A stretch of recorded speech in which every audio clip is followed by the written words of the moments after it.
Register now. Hey guys, welcome back. Welcome to Vedantu's J channel, everyone. So guys, all my dear students, if you are all able to hear me, if you are all able to see me, just write you in the chat box और आप लोग मुझे देख पा रहे हो for this amazing session based on optics और आज हम लोग करने वाले हैं optics in one shot.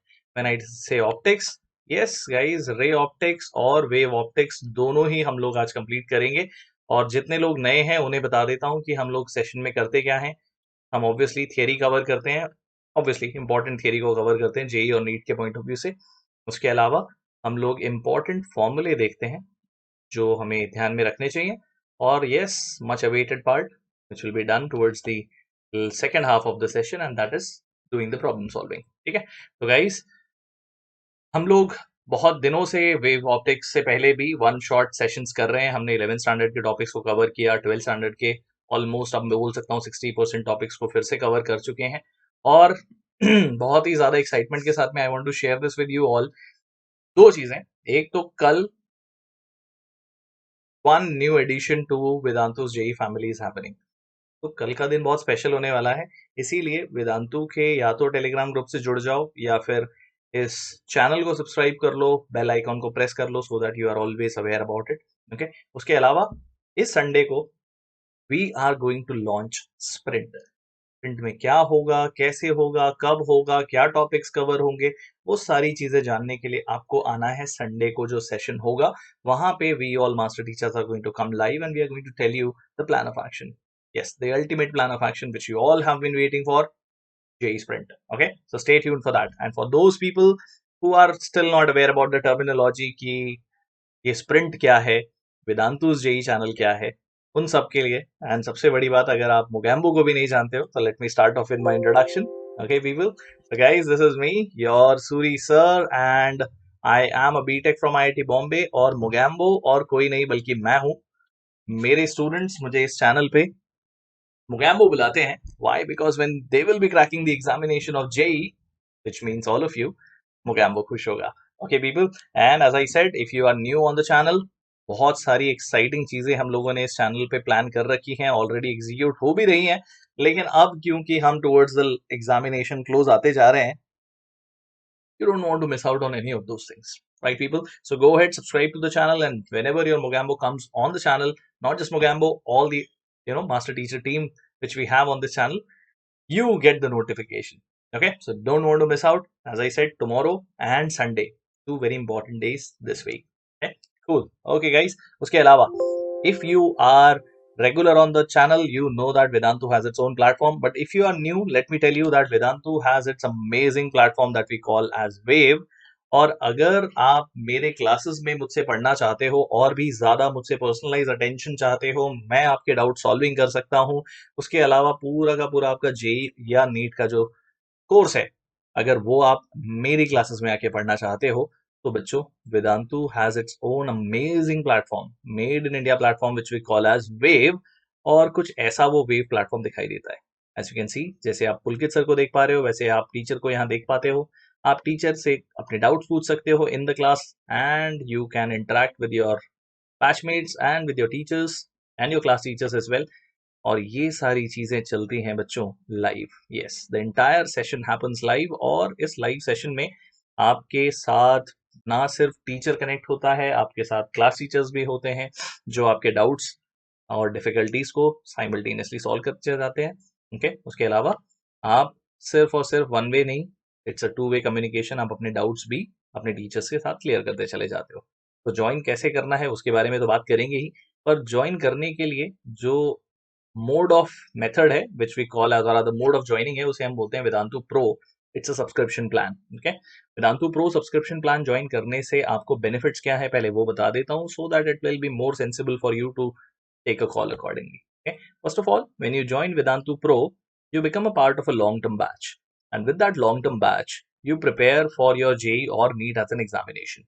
Okay, guys. Not just that, apart from your master teachers of physics, chemistry, and maths, you will have 20 plus teachers who will be helping you out with your doubts and difficulties. Okay, not just that, you know that JEE is an examination जहाँ पे हमें NEET की तरह ही NEET और JEE in fact both the examination, इन दोनों ही एग्जामिनेशन में हमें एमसीक्यूज बहुत सॉल्व करने पड़ते हैं, हमें more than theory problem solving पे ध्यान देना होता है। तो बच्चों, आपको किसी भी कंटेंट के बारे में टेंशन लेने की जरूरत नहीं है। You don't have to worry about buying any new content because Vedantu has a huge repository of 10,000 plus questions.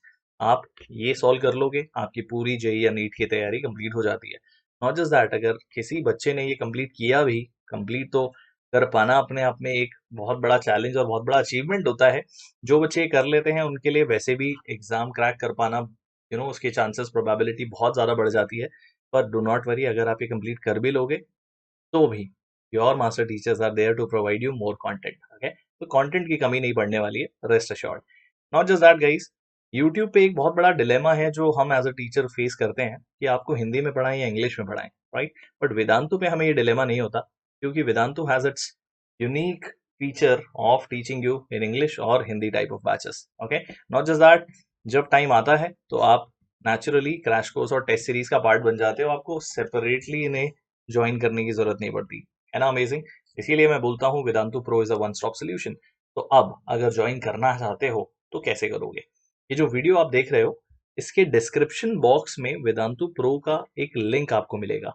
In fact आपको इसके कमेंट सेक्शन में भी लिंक मिल सकता है, ठीक है?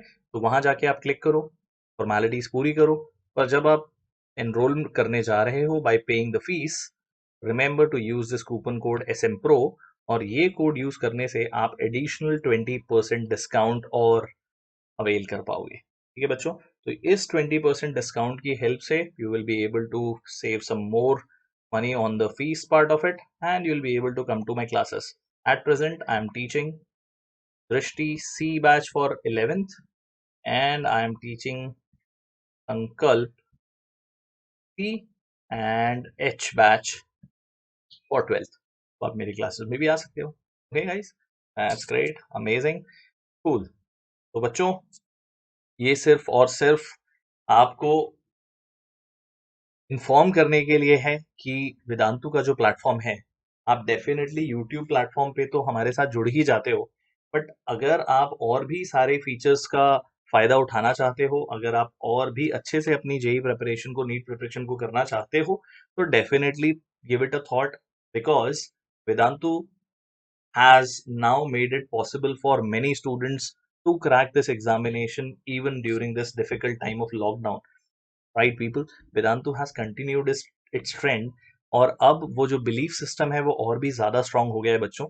इस साल के अगर जेई एडवांस के मैं रिजल्ट आपके साथ में शेयर करूं, राइट, बहुत से बच्चों को डाउट होता है कि यार ऑनलाइन टीचिंग या ऑनलाइन स्टडीज के साथ में क्या हम हमारा एग्जाम क्रैक कर पाएंगे?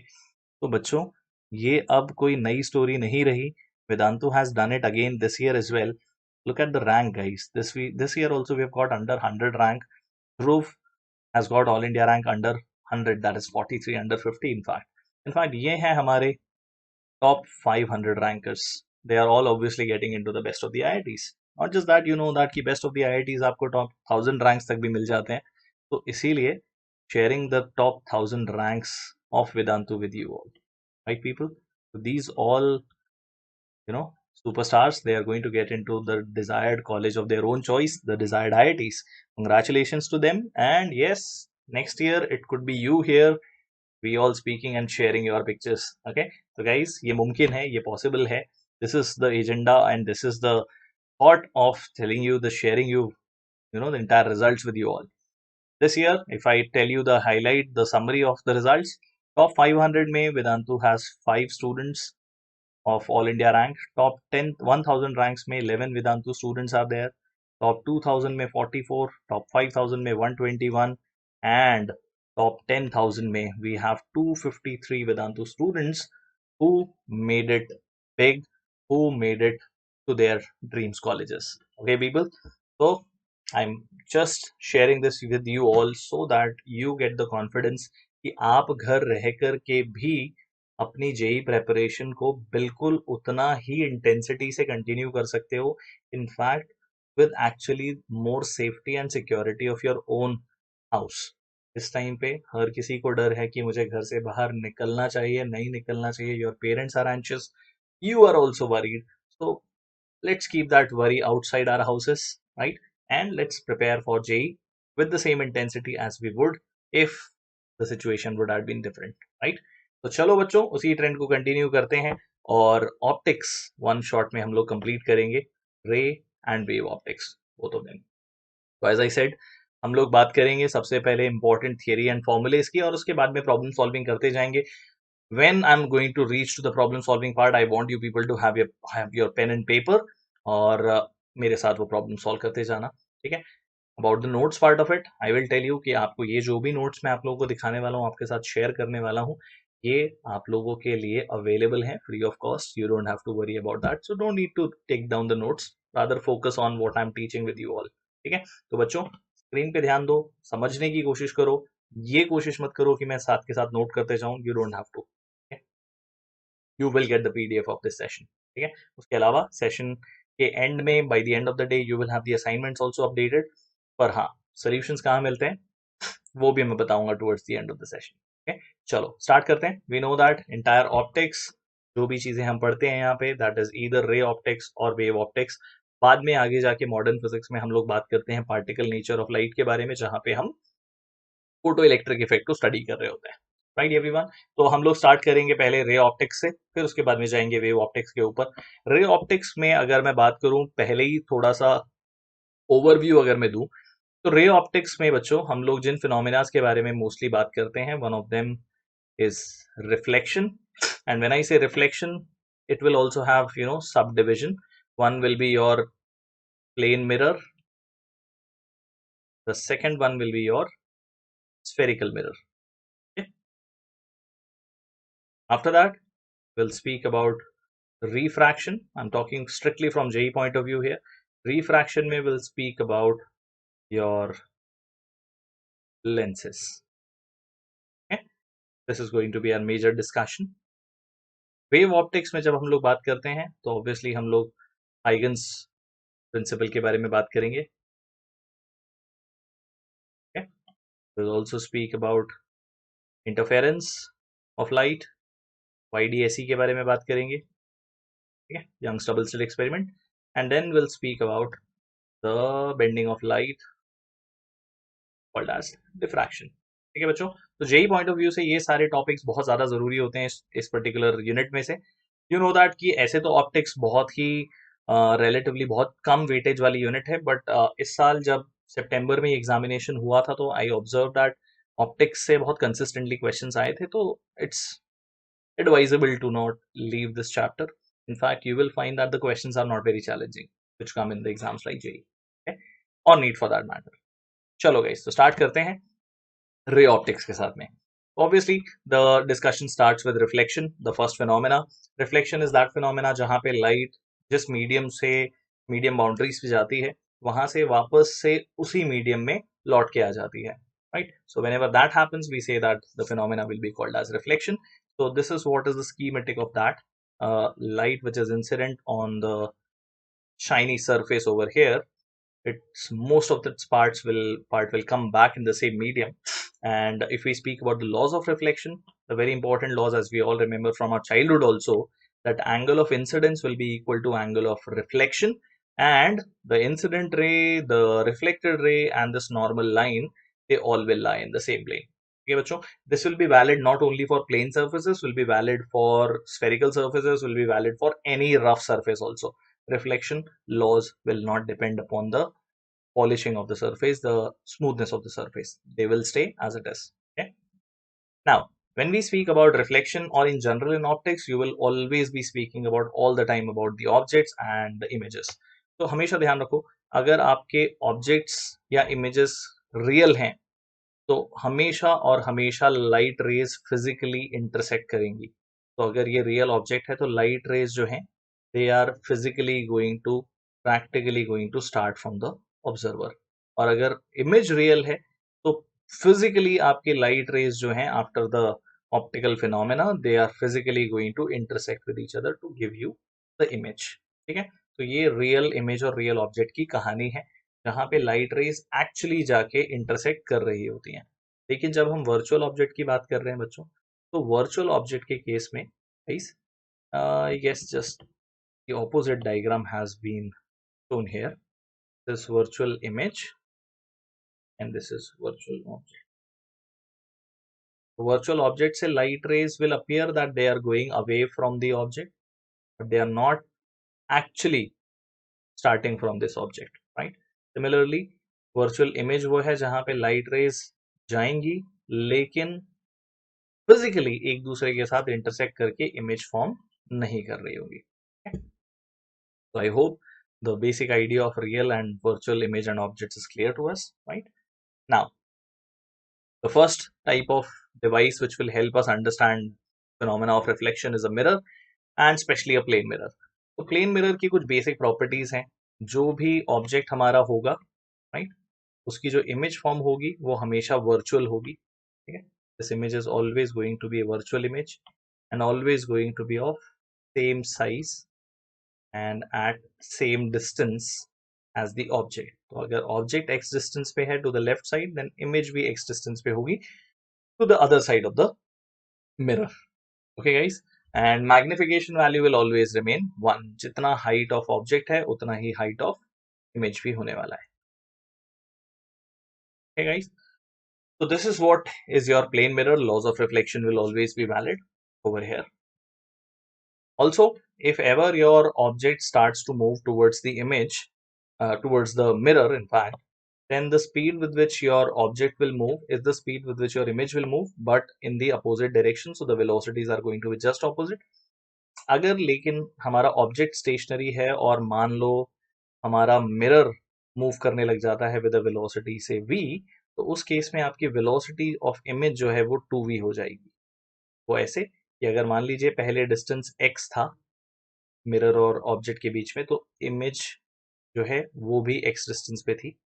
अगर मान लो आपका मिरर जो है वो v स्पीड से मूव कर रहा है, तो 1 सेकंड के बाद में मान लो मिरर ने कुछ v डिस्टेंस कवर किया, तो अब ऑब्जेक्ट जो है वो मिरर से x माइनस वी डिस्टेंस पे आ गया, तो आपकी जो इमेज है वो भी x माइनस वी डिस्टेंस पे आ जानी चाहिए. तो अब अगर ये गैप देखो ऑब्जेक्ट और इमेज का, तो वो गैप रह जाता है इतना. Total gap is 2x minus 2v, जबकि पहले का गैप कितना था, 2x का गैप था. तो how much the gap has changed, it has changed by 2v. तो जहां आपके मिरर ने v मूव किया, आपकी इमेज ने 2v मूव किया होगा. तो हमेशा ध्यान रखना, अगर ऑब्जेक्ट मूव कर रहा है तो उतनी ही स्पीड से इमेज मूव करेगी अपोजिट डायरेक्शन में. अगर मिरर मूव कर रहा है तो उसी डायरेक्शन में आपकी इमेज मूव करेगी with double the velocity. Cool. Next is your spherical mirror. Spherical mirror basically एक स्फेरिकल ऑब्जेक्ट या स्फेरिकल ग्लास ऑब्जेक्ट से किसी एक छोटे से पोर्शन को अगर हम कट कर देते हैं तो उससे फॉर्म होने वाला एक मिरर होगा.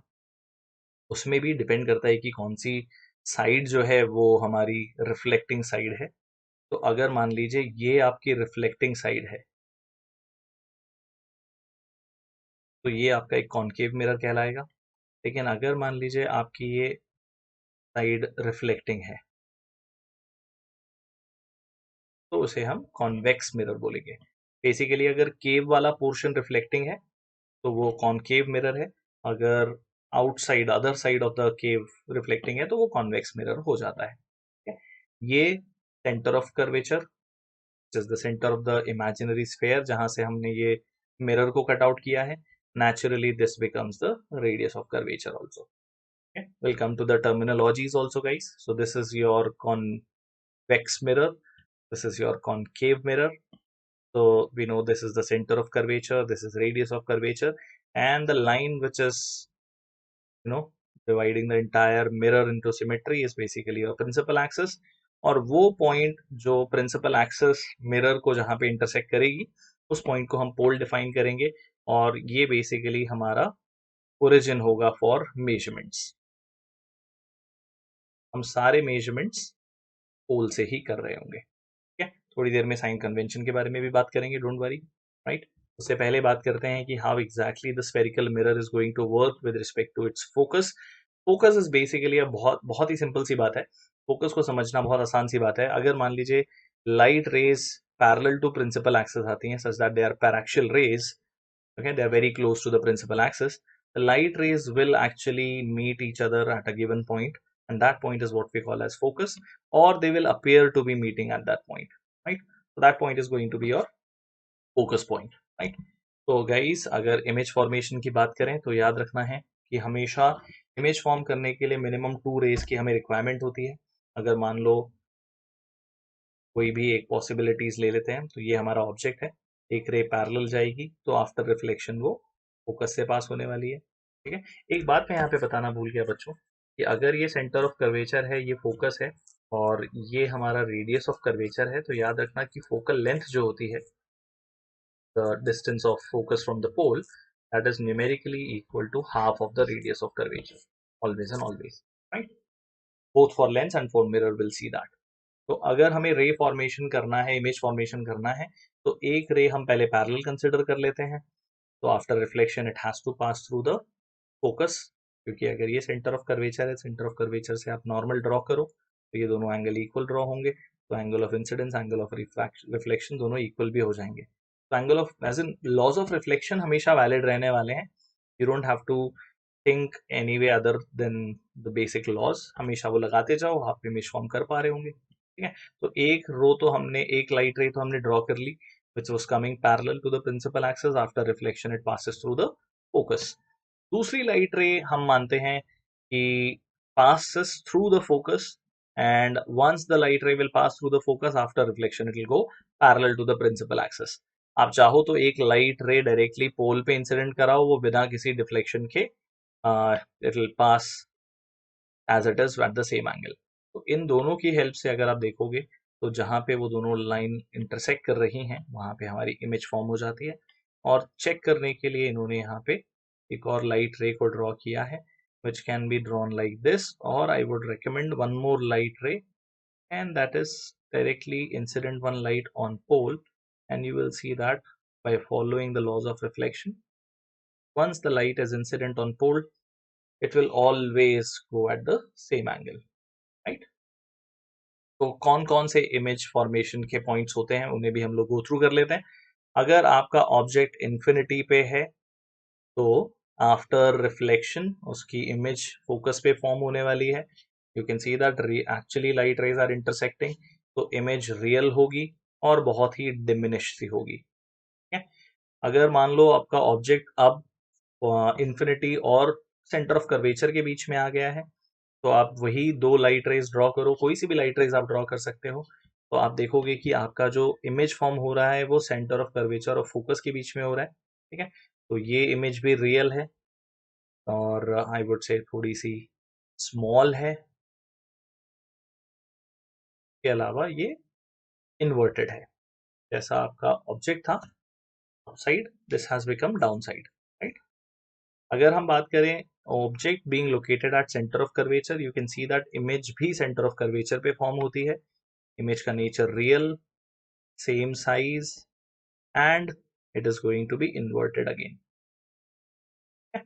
अगर हम बात करें आपका ऑब्जेक्ट सेंटर ऑफ कर्वेचर और फोकस के बीच में आ गया, तो अब आप देखोगे कि जो इमेज फॉर्म हो रही है उसका साइज बड़ा हो गया है, हालांकि अभी भी आपकी इमेज रियल है because light rays are actually intersecting, it is magnified, okay, and it is still inverted. Okay. Now the image for an object placed at focus is going to be formed at infinity, तो definitely जो image होने वाली है वो real होगी, क्योंकि infinity पे जाके light rays intersect करने वाली हैं, it is going to be highly magnified, okay, and still be inverted. Okay. The only case for a concave mirror, okay, for a concave mirror, the only case where virtual image will be formed is when your object is placed between focus and pole। तो यहाँ पे आपकी जो image form होगी वो virtual होती है, the only case as I said, और magnified भी है, और सबसे बड़ी बात वो erect होती है, मतलब जिस तरह से ऑब्जेक्ट रखा हुआ है बिल्कुल वैसे ही आपकी इमेज भी खड़ी होती है। ठीक है, अगर हम बात करें कॉन्वेक्स मिरर के बारे में, दो बहुत इंपॉर्टेंट केसेस हैं कॉन्वेक्स मिरर के लिए। एक तो ऑब्जेक्ट इन्फिनिटी पे रखा होगा तो इमेज डेफिनेटली फोकस पे फॉर्म होगी और हमेशा वर्चुअल इमेज ही फॉर्म होगी, तो वर्चुअल है और बहुत ही डिमिनिश साइज होगी। लेकिन अगर ऑब्जेक्ट जो है it is somewhere between infinity and pole, तो यहाँ पे जो इमेज फॉर्म हो रही है वो डेफिनेटली होनी तो वर्चुअल ही है, इसलिए हर बार on the other side image form हो रही है। उसके अलावा डिमिनिश्ड है और इरेक्ट भी है और यही हम चाहते होते हैं। तो यूजुअली ये जो कॉन्वेक्स मिरर होते हैं ये आपके रेयर व्यू मिरर भी कहलाते हैं। कार वगैरह में आप इसे यूज करते हो ताकि आपको नो ज़्यादा बड़े बड़े ऑब्जेक्ट्स भी छोटे छोटे दिखाई दे जाएं। स्पेशली अगर पीछे से बड़े बड़े ट्रक्स या कार्स आ रहे हैं तो आपको आराम से दिखाई दे कि हाँ भाई कौन सा व्हीकल आ रहा है। उसके अलावा इरेक्ट दिखना चाहिए। अगर उल्टा दिखाई देगा तो आप सिर्फ यही गेस करते रहोगे कि पीछे से जो कार आ रही है वो कैसे आ रही है, कितनी बड़ी है और कितना दूरी पे है। Right guys, so that is why convex mirror will be used as the rear view mirror in general in vehicles. Okay? Now talking about the sign conventions guys, हमेशा याद रखना जिस डायरेक्शन में ऑब्जेक्ट से लाइट आ रही होगी वो direction हम हमेशा पॉजिटिव कंसिडर करते हैं। ठीक है, तो distance towards the right side will be positive according to this direction of light movement and opposite will become negative. above the principal axis height will be considered positive and below will be considered negative.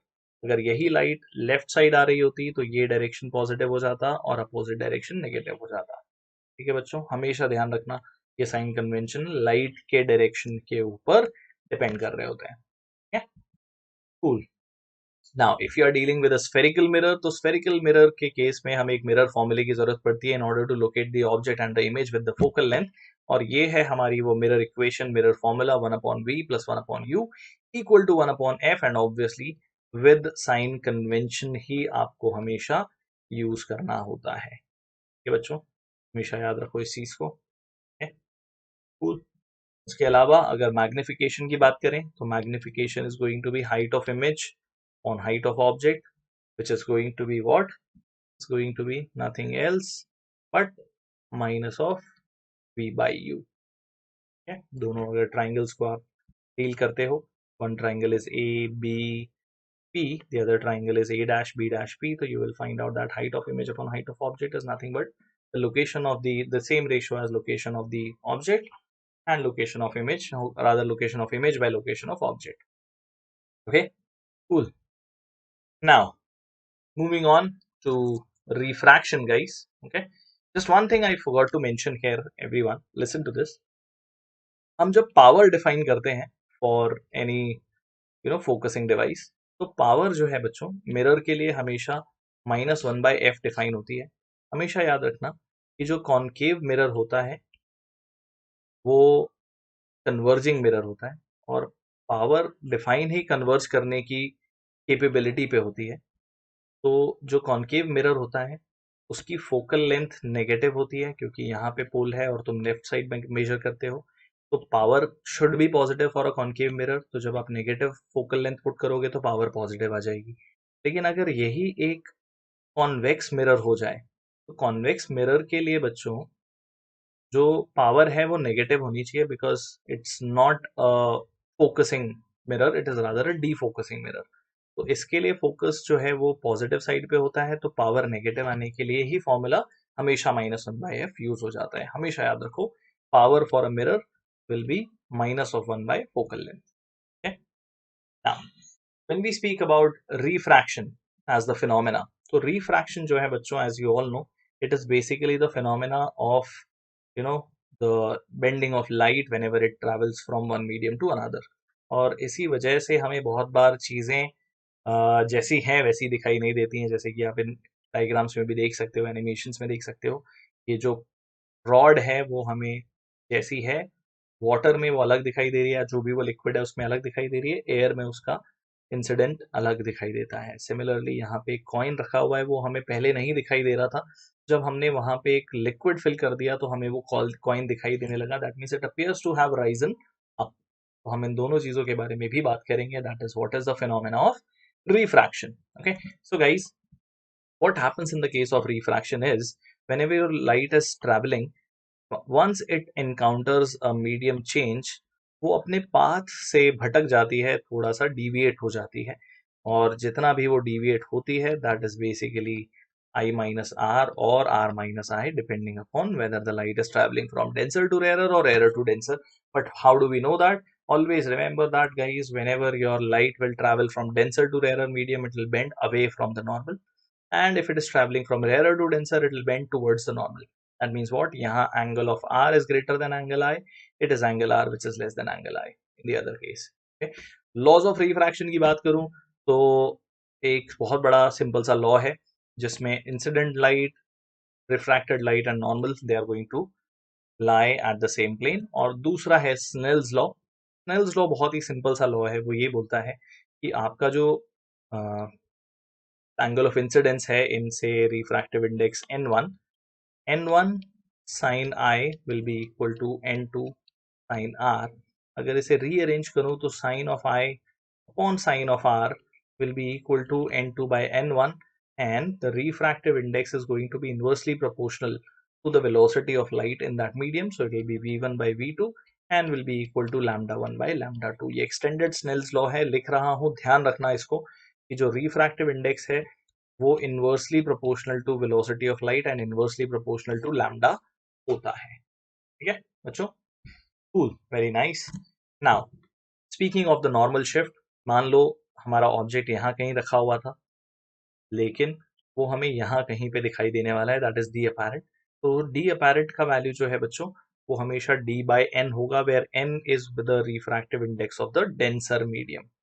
तो apparent shift कितनी हो गई? Apparent shift जो है बच्चों वो हो गई D apparent, sorry D minus D apparent. जो एक्चुअल डेप्थ है उसमें से अपैरेंट डेप्थ को सब्ट्रैक्ट कर दो तो कितना शिफ्ट आ गया? NS.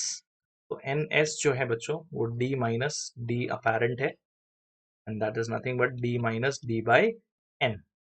ये हमें D कॉमन लेने पर 1 माइनस 1 बाई N के फॉर्म में मिल जाती है. ठीक है बच्चों, this is what happens when we are talking about this particular case. यहाँ पे जो हमें पॉइंट दिखाई नहीं दे रहा था लिक्विड डालने पर वो हमें ऊपर उठता हुआ इसीलिए दिखाई देता है क्योंकि लाइट जो है वो डेंसर मीडियम से रेयर मीडियम में जब आती है तो it will travel such that it will bend away from the normal and the object will appear to have risen up. Okay? Cool. इसी तरह से अगर मान लो आपका जो ऑब्जेक्ट है वो डेंसर मीडियम में है, ये आपका डेंसर मीडियम है और यहाँ से आपका जो ऑब्जर्वर है वो रेयरर मीडियम में प्रेजेंट है. तो जब तक ऑब्जर्वर बहुत ही कम एंगल से ऑब्जेक्ट को ऑब्जर्व करता रहेगा तब तक तो उसे ऑब्जेक्ट दिखाई देगा यहाँ डेंसर मीडियम में रखा हुआ.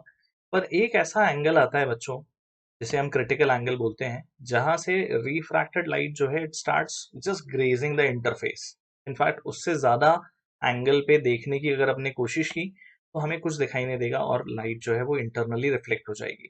This is what we call as the total internal reflection and according to this if we say that the refractive index is say mu here, n1 को अगर हम mu डिफाइन करते हैं और थीटा सी क्रिटिकल एंगल है तो mu into sine of theta C will be equal to mu n2 को अगर हम 1 ले लेते हैं assuming that it is air, तो मान लेते हैं कि ऑब्जर्वर जो है वो एयर में ही प्रेजेंट है. 1 into sine 90 that gives you 1 value. तो basically sine theta C critical angle के लिए साइन का जो वैल्यू है that comes out to be 1 by mu. मतलब all you need to know is the value of refractive index and reciprocal of that will be helpful to find out the value of critical angle. Okay? So basically सिर्फ और सिर्फ इस zone में ही object हमें दिखाई देगा. अगर हम यहाँ ऊपर से देखेंगे इस जोन में हमें कुछ दिखाई देने वाला नहीं है कि अंदर इस लिक्विड में क्या रखा हुआ है. Okay? Cool. Now guys, taking this forward to speak about the lenses, we will have discussion of two type of lenses. One is your biconvex or in general convex lens, similarly biconcave or in general concave lens. Biconvex or simply convex lens is going to be a converging lens while your concave lens is going to be a diverging lens. That means what? Light ray which is going to come parallel, it's going to get converged to a given point, but in the case of concave lens, light ray after refraction will diverge. ठीक है बच्चों, और इसी वजह से पहले ही बता देता हूं कि यहाँ पे जो पावर होने वाली है वो 1/f तो डिफाइन होगी, लेकिन जस्ट इस बात का ध्यान रखना कि कन्वर्जिंग लेंस के केस में पावर जो है वो पॉजिटिव आनी चाहिए और इसकी फोकल लेंथ भी पॉजिटिव ही होती है. लेकिन अगर डाइवर्जिंग लेंस की बात करूं तो पावर नेगेटिव आनी चाहिए, लेकिन उसकी जो फोकल लेंथ होती है वो भी नेगेटिव होती है, इसीलिए फॉर्मूला जो है वो 1/FL यूज होता है विद अ प्लस साइन। अपने आप कन्वर्जिंग या डाइवर्जिंग लेंस जो है उसके लिए पावर पॉजिटिव और नेगेटिव आ जाती है by putting the value of FL। तो मिरर के केस में पावर वाज -1/f, लेंस के केस में it is +1/f। Next is your lens formula to correlate location of object, image and the focal length, which is kind of similar to what you saw in mirror, but यहाँ पे थोड़ा सा difference आ जाता है। 1/v minus 1/u is equal to 1/a। Okay? के अलावा lens makers formula 1/v minus 1/u equal to mu2 by mu1 minus 1/r1 minus 1/r2, where you know that this is where r1 will be measured and okay,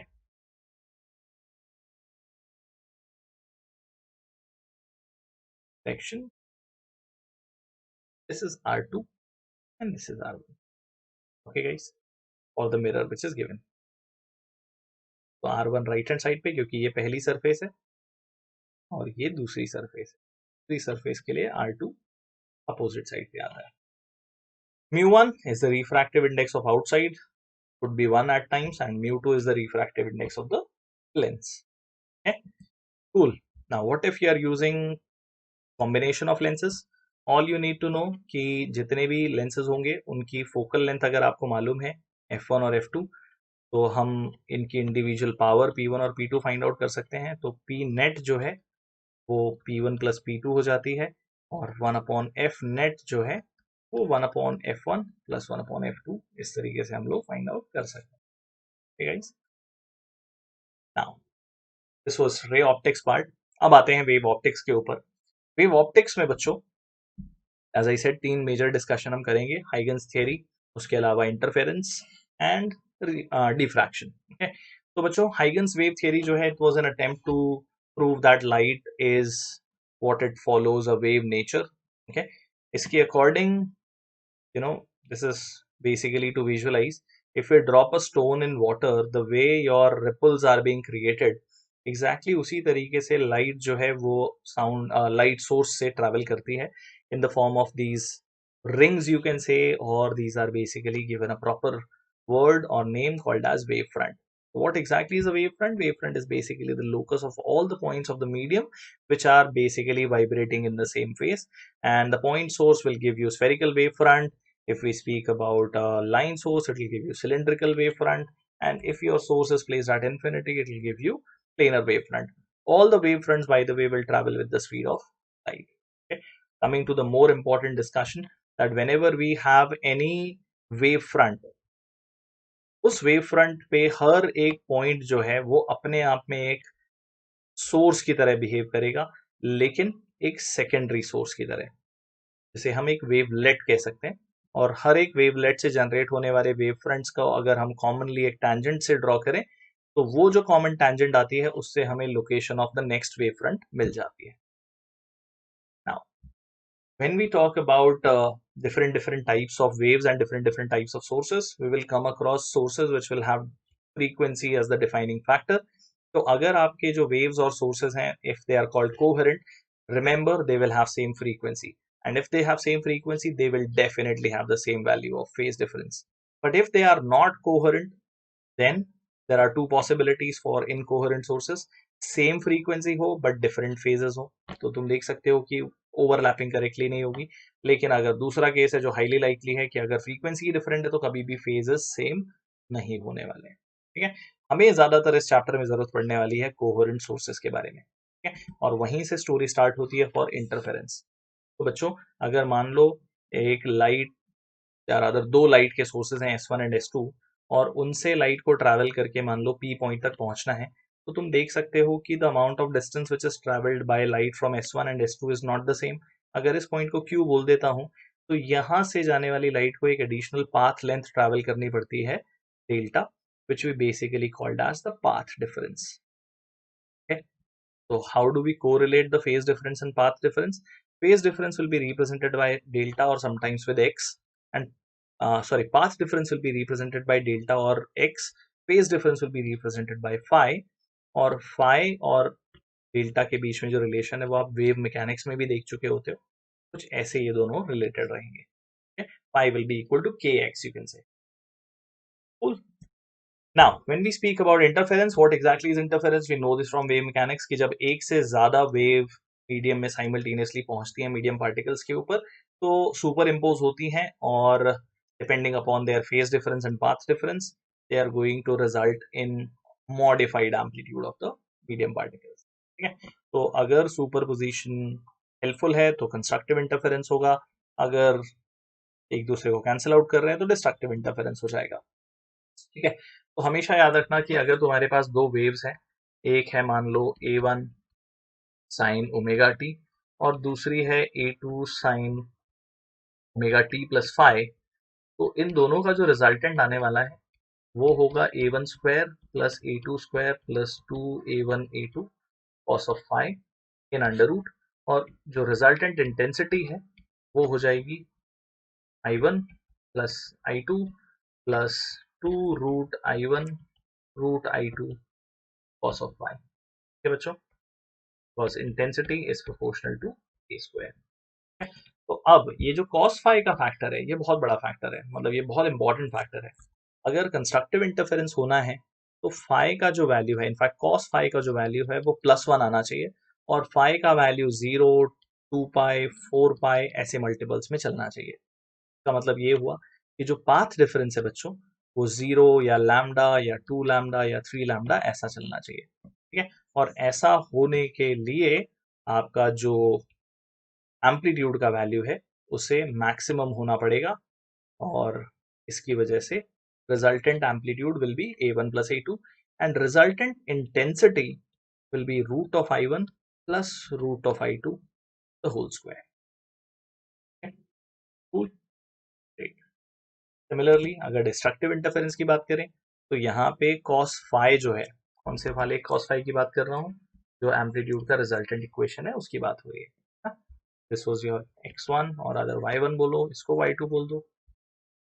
यहाँ cos phi का value जो है वो -1 होना चाहिए, और ऐसा होने के लिए phi का वैल्यू जो है वो पाई, 3 पाई, 5 पाई ऑड मल्टीपल्स होना चाहिए, which simply means that जो पाथ डिफरेंस है, path difference lambda by 2, 3 lambda by 2, 5 lambda by 2, 7 lambda by 2, so on and so forth.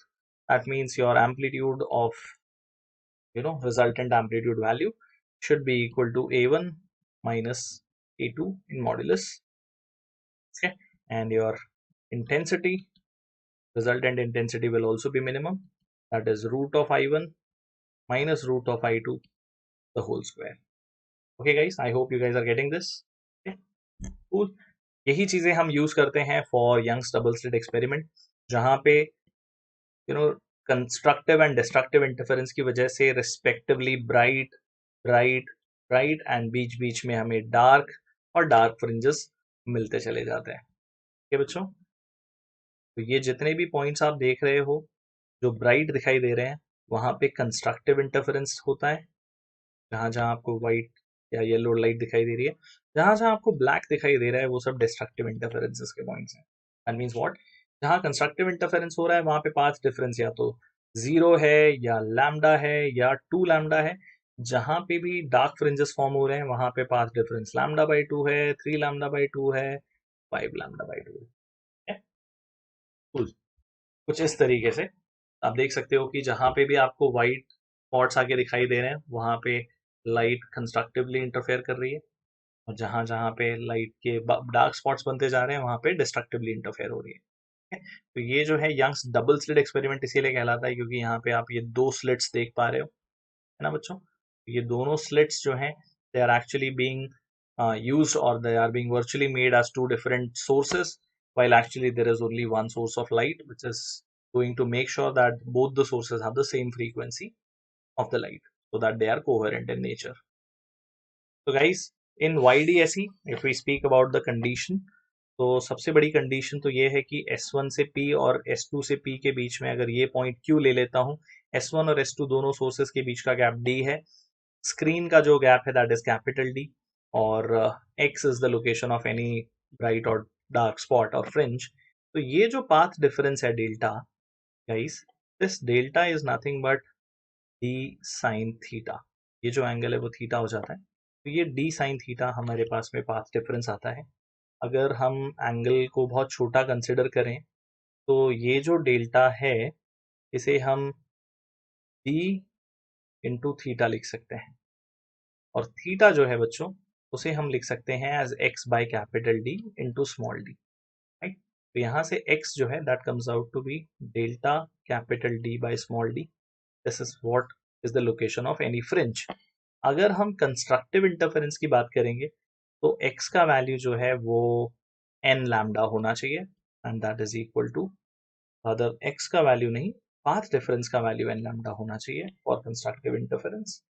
तो यहाँ पे हम लोग डेल्टा की जगह पे लिख देंगे n lambda capital D by small d। This is for right fringe.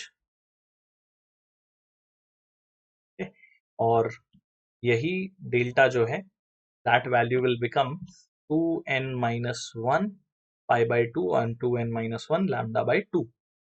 So that is why this is the expression that we get for dark fringes. Okay guys, cool. अब कोई भी दो ब्राइट फ्रिंजेस के बीच का जो gap है that is basically what will give us the fringe width. तो अगर हम n का वैल्यू यहाँ पे 2 और 3 पुट कर दें और दोनों के बीच का गैप निकालें तो हमें फ्रिंज विड्थ का वैल्यू मिल जाएगा, and that is nothing but x value for n plus 1 minus x value for n, and that will come out to be lambda capital D by small d. This is basically your fringe width. Cool. Moving on to diffraction now.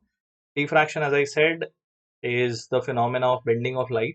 For this to happen, the slit width, the opening, should be comparable to the wavelength of the light. That is the biggest condition here, and that is why the light starts to bend, especially when the gap and the opening becomes very very small. Guys, ऐसा ही कुछ है। देखो, जब तक aperture बहुत बड़ा है तो लाइट बिल्कुल विदाउट बेंड हुए स्ट्रेट चलती है। जैसे ही अपर्चर का गैप हम कम करने लग जाते हैं, लाइट फ्लेयर आउट होना शुरू हो जाती है, और बहुत कम ओपनिंग होने पर बहुत ज़्यादा बेंडिंग हमें मिलती है। इसीलिए डिफ्रैक्शन की दो कंडीशंस बहुत इंपॉर्टेंट फैक्टर्स हैं, size of obstacle and aperture and wavelength, दोनों कंपैरेबल होने चाहिए, ठीक है। तो जब हम फ्राउनहोफर्स डिफ्रैक्शन स्टडी करते हैं बच्चों, तो यहाँ पे इंटरफेरेंस के कंपैरिजन में थोड़ा सा डिफरेंस हमें ये मिलता है कि सबसे ज़्यादा ब्राइट स्पॉट जो है वो सेंटर पे मिलता है, उसकी इंटेंसिटी भी सबसे बड़ी होती है, और जैसे जैसे हम सेंट्रल फ्रिंज से ऊपर या नीचे जाते हैं तो you know consecutive dark fringes तो मिलते हैं, लेकिन इंटेंसिटी वीक होती चली जाती है। तो यहाँ पे जब हमें मिनिमा को लोकेट करना होगा तो minima will be located as n lambda by small d। उसके अलावा अगर थीटा को देखो तो theta is basically x by capital D, और x can be written as theta into D. तो अगर थीटा का वैल्यू यहाँ पुट करें तो x आ जाता है n lambda capital D by small d, which is basically for a minima and just opposite of YDSE। Interference का just opposite case मिल रहा है हमें यहाँ पे, n lambda D by capital D वहां पे कंस्ट्रक्टिव इंटरफेरेंस के लिए था, ब्राइट फ्रिंज के लिए था, जबकि यहाँ पे ये डार्क फ्रिंज के लिए हम लोग फाइंड आउट कर रहे हैं लोकेशन x। तो this theta is basically your angular position of minima. Similarly अगर हम लोग सेकेंडरी मैक्सिमा देखो, प्राइमरी मैक्सिमा तो ऑब्वियसली सेंट्रल वन है, ये प्राइमरी है, इसकी तो लोकेशन फिक्स है, लेकिन अगर उसके बाद के सेकेंडरी मैक्सिमास की बात करें तो that will be 2n plus 1 lambda by 2 into D. तो फिर से अगर x को कैलकुलेट करेंगे एज थीटा इंटू डी, तो x आ जाएगा 2n plus 1 lambda capital D by 2 into small d। That will be the location of your maximas, ठीक है। और अगर सेंट्रल ब्राइट फ्रिंज को लोकेट करना है बच्चों, तो देखो यहाँ पे सेंट्रल ब्राइट फ्रिंज के आसपास दो मिनिमास होंगे, राइट। उनकी खुद की लोकेशन क्या है, n lambda d by D. तो अगर n का वैल्यू 1 पुट कर दो तो lambda d by D is the location on about lambda capital D by small d, और यहाँ पे भी lambda capital D by small d। तो जो सेंट्रल ब्राइट फ्रिंज है बच्चों, उसकी विड्थ आ जाती है 2 times of that value, and that is 2 times lambda capital D by small d. That's basically the width of central maxima and has the maximum intensity as well. Okay, cool guys. तो ये है हमारा theory portion for optics और अब चलते हैं problem solving की तरफ. I hope you guys are ready. Let's have a look at the problem. You have to solve along with me. Okay. So guys, the first question says that we have a man who runs towards the mirror at a speed of 15 meters per second and the speed of the image with respect to the man will be. तो हमें मालूम है कि जो mirror है, अगर object उसके सामने है और उतनी ही डिस्टेंस पे इमेज भी फॉर्म होने वाली है, तो अगर ऑब्जेक्ट मान लो v स्पीड के साथ में राइट हैंड साइड मूव करने वाला है, तो हमें मालूम है image is going to move with the same speed in the opposite direction. So we can say that image का जो speed होने वाला है without any doubt it's going to be rather velocity होने वाला है -15 meters per second. तो image की speed आ जाती है 15 meters per second. But the question is asking us the speed of the image with respect to the man. That means velocity of image as seen by man will be velocity of image minus velocity of man. Right बच्चों? तो velocity of image जो है वो है -15, velocity of man is 15, तो this comes out to be -30 meters per second. Speed हो जाती है 30 meters per second. Okay, remember this is not the absolute speed which is being asked, it is the relative speed जो पूछा है. ठीक है. Second question, यहाँ बोला है find the velocity of the image when the object and the mirror both are moving towards each other with the velocity of 2 and 3 meters per second. तो इस क्वेश्चन को ना हम लोग ब्रेक डाउन करते हैं. मान लो पहले पार्ट में हमारा ऑब्जेक्ट मूव कर रहा है, तो अगर ऑब्जेक्ट मूव कर रहा है 2 meters per second से, तो कैन आई से दैट जो इमेज है वो भी 2 meters per second होने वाली है टुवर्ड्स द लेफ्ट साइड. ठीक है, this is the first part. अगर सेकेंड पार्ट में हमारा ऑब्जेक्ट स्टेशनरी है और हमारा मिरर मूव कर रहा है, तो वेलोसिटी ऑफ मिरर हमें दी हुई है 3 meters per second to the left side. तो हमें मालूम है अगर मिरर मूव करता है तो इमेज जो है वो डबल स्पीड के साथ मूव करती है. That means that is going to become 6 meters per second. ठीक है, तो अब हमें क्या करना है, हमें दोनों ही केसेस को ऐड कर देना है. तो वेलोसिटी ऑफ इमेज या स्पीड ऑफ द इमेज जो हो जाएगी that is obviously going to be towards the left side and that is going to be +6, that is 8 meters per second, and that too towards the negative direction. That's why the correct answer is going to be option A. Okay guys, cool. I hope you guys are getting this. ऐसे question में हमेशा दोनों parts को separately deal करो और बहुत ही आसानी से सॉल्व कर पाओगे. Cool. Next question is from total internal reflection. First were your mirror based questions, velocity of image और velocity of object पे based questions थे. अब total internal reflection based questions करते हैं. So wavelength of light in the denser medium is 4000 angstrom. It is grazing into the rarer medium, and if the critical angle for the pair is given to us, then the wavelength of the light in the rarer medium will be how much? देखो बच्चों, हमें मालूम है कि sin c is going to be 1 upon mu and mu is inversely proportional. तो अगर ये mu for denser है तो ये lambda for denser by lambda for rarer होने वाला है. ठीक है, यहाँ से हमें मालूम पड़ता है कि ये sine inverse of 1 by mu है. तो 1 बाई म्यू की वैल्यू 2/3 है. लैम्डा फॉर डेंसर मीडियम हमें 4000 एंगस्ट्रॉम दिया हुआ है and lambda for the rare medium हमें पता लगाना है. Lambda for rare medium comes out to be 4000 into 3 divided by 2. That means it is 2000 into 3. That comes out to be 6000 angstrom, right? That means the correct answer comes out to be option C. Sorry, option D, it is the correct answer. Okay, so do keep on solving with me everyone. ठीक है, I hope तुम्हारा यहाँ पे calculation में 2/3 नहीं आया, because उससे पूरा आंसर चेंज हो जाएगा. ठीक है, ऐसा भी सोच सकते हो कि अगर डेंसर मीडियम में ऑलरेडी वेवलेंथ 4000 है तो रेयर मीडियम में तो ऑब्वियसली उससे ज़्यादा होनी चाहिए, तो आंसर 4000 से ज़्यादा ही होना चाहिए. तो आंसर ऑब्वियसली ए और बी नहीं हो सकता है. Cool. Moving on, next one, it says that when a ray of light enters into one medium to another, then its velocity in second medium becomes double.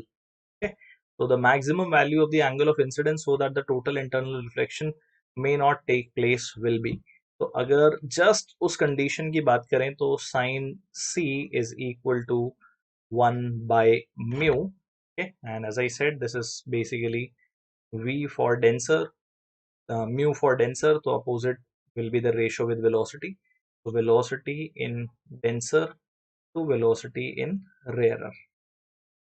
Guys, में angle पता लगाना है, तो sin c is going to be velocity in denser. According to the question, it says that the velocity in second medium becomes double. तो हमें मालूम है कि dense medium में velocity अगर v है तो rarer medium में velocity 2v हो जाएगी. That means this ratio comes out to be half, and that simply says that if sin c is equal to half, then the critical angle has to be 30 degree. Okay, means the correct answer is option C. Okay, cool. Now this one, guys, this says that we have a point source which is placed here, and ये उसका circle of illuminance है जो आपको दिखाई दे रहा है. According to the question, the point source of light is placed at the bottom of the water lake if the area of the illuminated circle, the circle of illuminance, is equal to 3 times the square of the depth of the lake. That means what? अगर हमें बोला है pi r square जो है वो 3h square के बराबर है, 3 times the square of the depth, 3 times the value of h square है. तो हमें पता लगाने बोला है what will be the refractive index of the medium. तो बच्चों हमें मालूम है कि ये जो एंगल है थीटा सी है, तो sine of theta c is going to be 1/μ. और अगर साइन ऑफ थीटा एंगल को देखोगे यहाँ से इस राइट एंगल ट्राइंगल में, तो वो r/r² प्लस एच स्क्वायर के बराबर है, टू इन अंडर रूट. अगर दोनों तरफ स्क्वायर करें तो 1/μ² will be equal to r² by r² plus h square, which simply means mu square will be equal to r² plus h square by r². और यहाँ से what I'm getting, guys, I'm getting that mu square is equal to 1 plus h square by r². Cool. That means I'm going to have mu square minus 1 equal to h square by r², and r² is going to be h square upon mu square minus 1. This is what I get. अब मैं क्या करूंगा, यहाँ से are square को replace करता हूँ pi into H square upon mu square minus 1 equal to 3h². H square gets cancelled, and मेरा ऑब्जेक्टिव है म्यू फाइंड आउट करने का. तो pi by 3 is going to be mu square minus 1, mu square equal to pi by 3 plus 1. That means mu is equal to under root of pi by 3 plus 1. Simply says that the answer is going to be option B. Okay, so the correct answer is option B here. Okay, very good, guys. Next question based on spherical mirrors here. So guys, the radius of concave mirror is 40 centimeter and the size of the image is twice as that of the object. Okay, that means हमें ये बताया गया है कि जो magnification है which is v by u, वो value हमें 2 दी हुई है साइज ऑफ द इमेज की वजह से. तो लोकेशन ऑफ द इमेज जो है that is 2 times the location of the object. Radius of curvature दिया हुआ है, कॉन्केव मिरर है, दैट मीन्स फोकल लेंथ जो है और concave mirror is going to be negative as it is a concave mirror. यहाँ पे मेजर होने वाला है, focal length is going to be 20 centimetre as far as the numerical value is concern. तो हमें पता लगाने बोला है what will be the object का location. So 1/v plus 1/u will be equal to 1/f. तो बच्चों ऑब्जेक्ट और इमेज दोनों ही लेफ्ट हैंड साइड पे फॉर्म होने वाले हैं. तो मैं बोल देता हूँ कि this is going to be 1/-2u plus 1/-u will be equal to 1/-20. तो एलसीएम लेते हैं, इसको 2 से मल्टीप्लाई डिवाइड करता हूँ, तो ये 3/-2u will be equal to 1/-20 minus minus taken care of. U comes out to be, on cancelling this 10 times, this comes out to be 30 centimeters. That means your object will be located at 30 centimeters to the left hand side obviously. ने पहले ही उसके location को with sign convention assume किया है. Okay. Cool. This one is from lenses. Question says that a double convex lens has radii of curvature as 1 meter and 2 meters. So what should be the refractive index of the medium so that the focal length is 50 centimeter? तो अगर हम lens formula देखते हैं, so that is 1 upon, or other lens makers formula देखते हैं, तो 1 upon f is equal to mu minus 1 upon r1 minus 1 upon r2. okay? तो बच्चों ये हमें 50 सेंटीमीटर बोला है. That simply means 50 centimeter is basically focal length equal to 50 by 100 or half a meter. That means 1 upon f is going to be 2 and mu value हमें पता लगानी है, तो mu minus 1. Radius of curvature for a convex lens अगर बात करूं तो पहला रेडियस ऑफ कर्वेचर तो पॉजिटिव है, दूसरा रेडियस ऑफ कर्वेचर नेगेटिव है. तो पहले वाले को पुट करते हैं 1 by 1 और दूसरा जो है माइनस माइनस प्लस होके 1/2 आ जाएगा. Hope you guys are getting. मैंने इसको नेगेटिव पुट किया है. तो this is 2 equal to mu minus 1 and this becomes 3 by 2. Mu minus 1 comes out to be 4 by 3 or mu comes out to be 1 plus 4 by 3 or 7 by 3. If we go by this, this is 10 by 3, this is 7 by 3. Looks like this is the answer also. And check करने के लिए 13 by 3 is already 1.33 given to us. Okay बच्चों.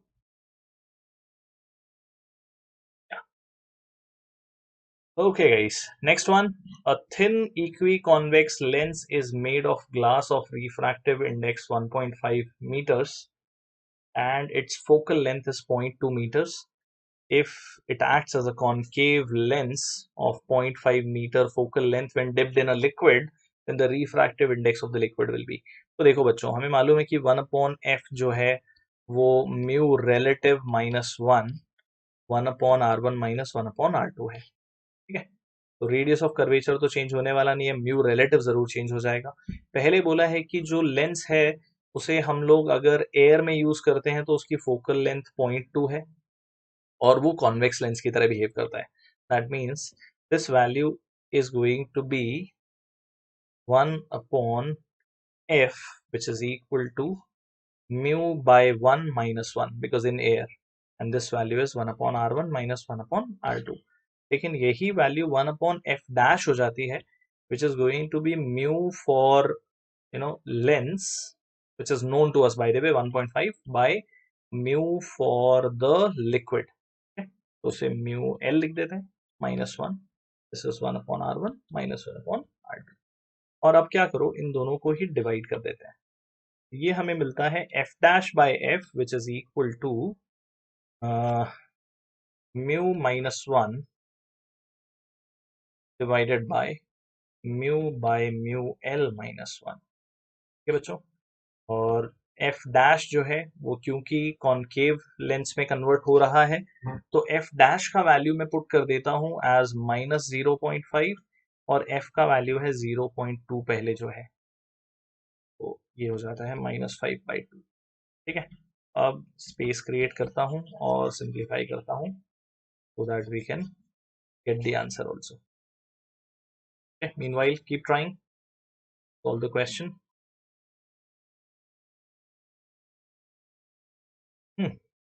So when I cross multiply this, everyone, this is 2 mu minus 2 equal to minus 5 mu by mu l minus 1. That means 2 mu minus 2 is equal to minus 5 mu by mu l minus minus plus 5. So 5 comes here. This comes out to be 2 mu minus 7 equal to minus 5 mu by mu l. Sorry about the space crunch. तो guys mu का value put कर देते हैं. Mirror के लिए, lens के लिए हमें मालूम है 2 into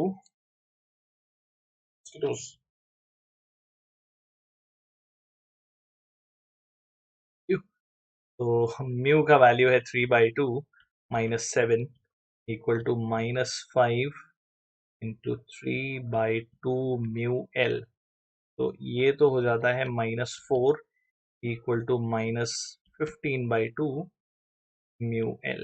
Minus minus cancels, and mu L comes out to be 15 by 4 into 2, that is 8. The answer comes out to be option B. Okay, very good, guys. Keep it up. Now this says that a thin convex lens of focal length 10 centimeter is placed in contact with a concave lens. एक convex lens है, उसे concave lens के साथ में हमने रखा है. दोनों की फोकल लेंथ सेम है, बट पहले वाले के लिए पॉजिटिव होगी, दूसरे वाले के लिए नेगेटिव होगी. तो with the focus is even to be same, focal length is same, we have to find out the focal length of the combination. तो बच्चों हमें मालूम है कि फोकल लेंथ ऑफ कॉम्बिनेशन पता लगाने के लिए 1/f1 plus 1/f2 करना है, because they have the net power as p1 plus p2, और लेंस के लिए पावर हमेशा 1/f लिखते हैं, मैंने स्टार्टिंग में बताया था. तो पहले वाले के लिए जो पावर है या फोकल लेंथ है, दैट इज 1/10, वाइल दूसरे वाले के लिए -1/10 है. That means this value comes out to be 0. And if 1/f comes out to be 0, which means power comes out to be 0, that means focal length is definitely infinity. Correct answer is option B. Okay, good. Now coming to wave optics questions, this is YDSE. So in Young's double slit experiment, the distance between two slits is given to us as 0.6, and that means small d का value दिया हुआ है, and they are illuminated with the light of wavelength 4800 angstrom. The angular width of dark fringe on the screen at a distance 120 centimeter from the slits will be how much? देखो बच्चों, जो fringe width होती है, that is lambda capital D by small d. अगर fringe को हम लोग notice करें, more or less कैसा सिचुएशन है, तो ये हमारा फ्रिंज विड्थ होता है बीटा. ओके, और हम एंगुलर विड्थ की बात कर रहे हैं, और अगर ये कैपिटल डी है, तो कैन आई से दैट जो थीटा एंगुलर विड्थ होने वाली है फ्रिंज की, वो बीटा बाय डी मतलब आर्क लेंथ अपॉन रेडियस की तरह बिहेव करना चाहिए, which is nothing but lambda by small D. Right, तो लैम्डा का वैल्यू हमें दिया हुआ है 4800, दैट मीन्स 4800 अगर सेंटीमीटर्स में कन्वर्ट करेंगे तो 4800 into 10 to the power minus 10 meters है. Let's go with meters only, that's easier in general, and this becomes 1 point. Okay, so we can say this is 4.8 into 10 to the power minus 7 divided by 1.2, or this is like 48 by 12, so looks like this is 4 to 10 to the power minus 7.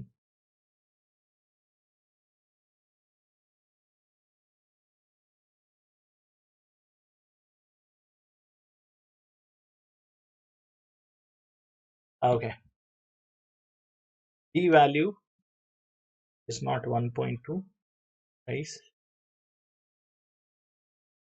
d value जो है वो 0.6 millimetre है. So 0.6 into 10 to the power minus 3, or we can say this is going to be 0.6 into 10 to the power minus 3.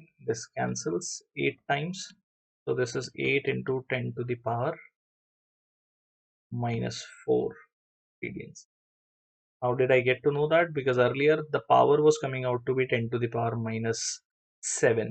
Okay, तो हमें ये वाला expected था, but ये आंसर नहीं हो सकता था because of the power being 10 to the power minus 4 in all the options. That's why the correct answer is option A. Okay. Next one, this says that the wavelength of light used in two interference experiments is 500 and 600 nanometers.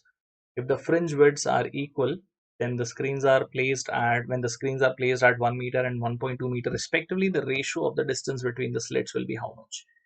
अगर दोनों के beta 1 और beta 2 same है, which is lambda capital D by small d, lambda भी different है, d भी different है और small d भी डिफरेंट है, तो हमें पूछा है क्वेश्चन ने the ratio of d1 by d2, that is going to be lambda 1 by lambda 2 into d1 by d2. Okay, so lambda 1 is 500, this is 600, capital D is 1 and 1.2, or we can say when it happens, we can call it 50 by 72. or we can say this is 25 by 36. That means correct answer is option A. Okay, cool. Now guys, questions based on diffraction. This says that light of wavelength 6000 angstrom is incident on a slit. The first minimum of the diffraction pattern is observed to lie at 4 millimeter from the central maximum on the screen placed at the distance of 4 meter from the slit.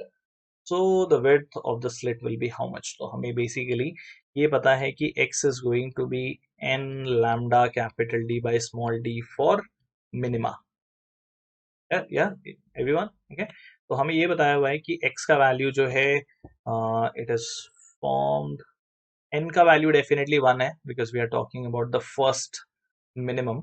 Lambda हमें पता है, capital D हमें पता है, lie at a distance of this value is given to us as x. Question is asking us to find out the value of small d. So small d is going to be 1 into lambda capital D by x. तो lambda है 6 into 10 to the power minus 7, capital D is 4, and x value is 4 into 10 to the power minus 3. 4 and 4 gets cancelled. We have 6 into 10 to the power minus 4, or we can say this is meters.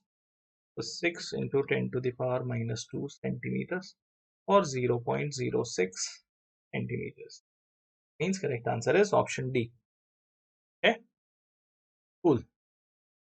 Now this says that in single slit diffraction, small d is given, capital D is given, the distance of second dark band from the central maximum is also known to us, then the wavelength of the light is going to be, the formula same hai bachcho, x is going to be n lambda capital D by small d, n का value 2 है, हमें पता लगाना है wavelength क्या होगा, तो lambda is going to be x d by n d, x का वैल्यू हमें दिया है, distance is 0.4 centimeters.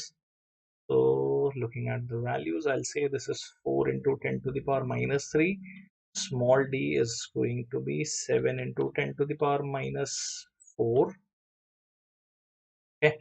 N is 2 and capital D is also 2. So 2 and 2 get cancelled with 4. I'm getting 7 into 10 to the power minus 7 meters, or we can say 7,000 into 10 to the power minus 10 meters, or 7,000 angstrom. The answer. That means correct answer is option B here. Okay guys, now finally a homework question for all of you. It's from Spherical Mirrors. Question says that an object is placed in front of a concave mirror of focal length f and a virtual image is formed with a magnification of 2. Now to obtain the real image of same magnification, that means 2 he magnification आना चाहिए but image should be real, then the object has to be moved by how much distance. Okay बच्चों, तो पहले वाले case में तुम्हारे लिए image जो है वो वर्चुअल फॉर्म कराना जरूरी है. Okay? That means the image is formed on the other side of the mirror, and second case mein you want the image to be formed on the same side, so accordingly the location of the image is going to change and hence the magnification magnitude is same but sign will change. So try to find out how much will you move the object for this to happen. Your options are here and I want you to tell me the answers in the comment section. Okay people, and I will get back to you with the correct answers over there only. Okay, so guys, this brings us to the end of the session. If you are new on the channel and पहले के जो sessions हैं वो अगर आपने miss किए हैं, कुछ लोग नए भी हैं, तो कवर अप कैसे करना है उसके दो तरीके हैं. One of the method is free of cost, the second one may involve some fees but will obviously give you features which are not available or possible on YouTube. Okay, so guys, the first and the free of cost method is to go on the channel playlist. ये channel का जो playlist है, कौन सा playlist है जो आपको help कर सकता है, that is Jeet low 2021 and 2022. 2022 11th के टॉपिक्स हैं, 2021 12th के टॉपिक्स हैं, और हमने पूरा सिलेबस कंप्लीट किया है starting from units and dimensions till modern physics and semiconductors, so you can definitely go through the videos. but अगर आप सारी चीज़ें लाइव पढ़ना चाहते हो और अगर आप 2021 के एस्पायरिंग स्टूडेंट हो तो बच्चों टाइम बहुत क्रूशियल है. रिकॉर्डेड सेशंस में बहुत बार डाउट्स नहीं क्लियर हो पाते हैं. ओके, और बहुत ज़्यादा टाइम भी आपका मैनेज करने में चला जाता है। तो guys, Vedantu's crash course is there to help you out in this phase. अगर आप चाहो तो आपको पूरा का पूरा सिलेबस आप कवर कर सकते हो विद वेदांतु's क्रैश कोर्स। यहाँ पे हम लोग आपको पूरा जेई मेन का सिलेबस कंप्लीट कराएंगे with in 90 sessions of physics, chemistry and maths each. Not just that, you will also get unlimited doubt solving sessions on the Vedantu's Doubt app from 8 o'clock in the morning till 11 o'clock at night. उसके अलावा 10 full and 10 part syllabus test will be there for you to make you exam ready. You will have a lot of amazing tips and tricks sessions, obviously from the people who have cracked the examination, your master teachers. Okay, और जैसा कि मैंने पहले भी बताया, Vedantu's platform is a two way learning platform. यहाँ पे सिर्फ टीचर नहीं इंटरेक्ट करता है, आप भी टीचर के साथ इंटरेक्ट करते हो, डाउट्स पूछते हो और बिना किसी डाउट के ही आप अपने सेशंस को कंप्लीट करते हो। So guys, you don't go back with your doubts, you get your answers of doubts then and there in the class, so that your prep remains at the best possible level as you can. Okay, so guys, if you want to join the crash course, कैसे join करोगे? जो video आप देख रहे हो उसके link में आपको इसका उसके डिस्क्रिप्शन में आपको इसका लिंक मिल जाएगा। And when you will click over there, don't forget to use this coupon code SMCC coupon code use करने से you will be able to avail this crash course which is actually worth ₹10,000 or just ₹8,000. By the way, the new batch for crash course has started last Monday only, so go ahead, join, and I'll see you in the classrooms for the crash course. Okay guys, good to see you in the classes already, those who are coming. Okay, और जो अभी तक classes में नहीं आए हैं, guys, come on, this time is very important and I don't think 8,000 is a very big amount for you to take a chance. If you think कि आपका पूरा syllabus आपको prepare करना है, दोबारा से cover up करना है, revise करना है और एक time bound manner में करना है, you don't want to actually take a chance of going off doing the research कि क्या टाइम टेबल बनाना है, कैसे बनाना है, क्या क्वेश्चन सॉल्व करने हैं, क्या पेपर सॉल्व करने हैं, let that job be done by the experts, and who better than your master teachers. So think about it and take a call accordingly. Worst case scenario, YouTube is there, we are there for you people. Okay, so guys, this brings us towards the end of the session. Session के जो notes हैं, जैसा कि मैंने बोला, वो आपको मिल जाएंगे। उसके लिए आपको टेलीग्राम चैनल पे आना है। उसके अलावा जो सेशन का वीडियो है उसके नीचे आपको असाइनमेंट्स तो मिलेंगे, लेकिन सोल्यूशंस जो हैं वो आपको टेलीग्राम चैनल पे ही अवेलेबल होते हैं। So come to the Telegram channel for the study material and the assignment solutions and the daily updates of what is happening. As I said, tomorrow a big reveal is happening, a new member is being added to the channel.